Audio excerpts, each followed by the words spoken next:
C'est un terrifiant déchance, déclenché par une simple remarque. Deux hommes ont été interpellés fin mars après une agression d'une rare brutalité, commise dans le hall d'un immeuble de la cité sensible Pablo Picasso à Nanterre, Hauts-de-Seine.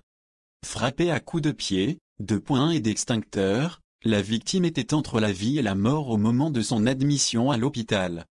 Elle a, depuis, recouvré une partie de ses moyens mais s'est déjà vu octroyer 30 jours d'interruption totale de travail, ITT, en attendant la consolidation de son état de santé. Selon nos informations, les auteurs des faits ont indiqué avoir agi ainsi parce qu'ils n'avaient pas supporté que la victime leur reproche que l'un d'eux fume une cigarette dans le hall de son immeuble. Ils ont été mis en examen pour tentative d'homicide avant d'être placés en détention provisoire. Laissé pour mort le 8 mars, vers 5h30, un résident de l'allée de l'Arlequin regagne son domicile.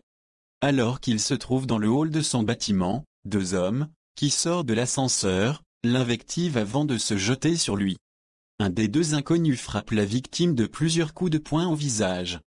Son complice en profite pour s'emparer d'un extincteur avant de le jeter à la tête du résident.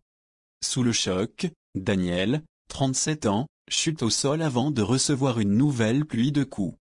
Il a été frappé de nombreux coups de pied sur l'ensemble du corps, précise une source proche de l'affaire. Ces deux agresseurs se sont acharnés sur lui. Avant de prendre la fuite, ils en ont profité pour lui dérober son portefeuille quelques minutes après l'agression. Un couple découvre la victime, très sérieusement blessée et alerte les secours. Daniel est rapidement évacué vers l'hôpital Foch de Suresnes avant d'être transféré, alors que son pronostic vital est engagé, vers l'hôpital Henri Mondor à Créteil, Val-de-Marne.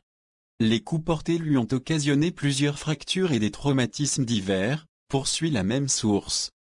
Ces agresseurs l'ont laissé pour mort saisi des investigations. Les enquêteurs de la police judiciaire des Hauts-de-Seine sont parvenus à identifier les auteurs présumés grâce à des clichés extraits des enregistrements des caméras de vidéosurveillance disposées autour des lieux des faits.